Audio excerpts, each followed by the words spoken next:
ইসলামী লেবাস, হ্যাঁ মুসলমানি লেবাস, এই লেবাসধারী ওই লোকটা তখন বলতেছে, আমি এই মামলাটির চূড়ান্ত নিষ্পত্তির জন্যে আমি তোমাদের ইহুদি নেতা কাব বিন আশরাফের কাছে যেতে চাই।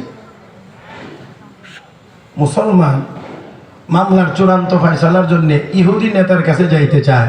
আপনাদের কি মনে হয় এই কথাটার দ্বারা কি বোঝা যায় যে তার ভিতরে ইসলাম আছে? হ্যাঁ, কাব বিন আশরাফের কাছে যেতে চায় ইহুদি নেতা। আর ইহুদিদের অন্যতম বৈশিষ্ট্য হলো এরা হলো ঘুষখোর।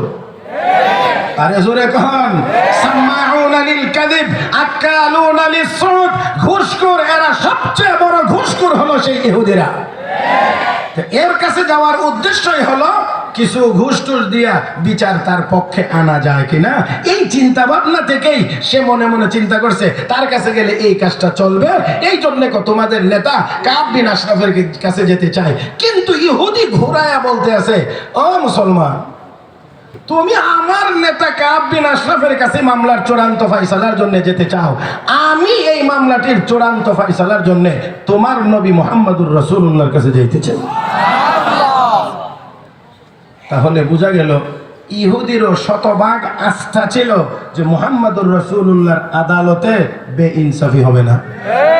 আরো আসতে বললে ভালো হয়, মুহাম্মদুর রাসূলুল্লাহর আদালতে বেইনসাফি হবে না, এই আস্থা আর এই বিশ্বাস ইহুদিরও ছিল। আর আজকে আমরা মুসলমান হয়ে মুসলমানের আদালতের উপরে আস্থা রাখতে পারি না।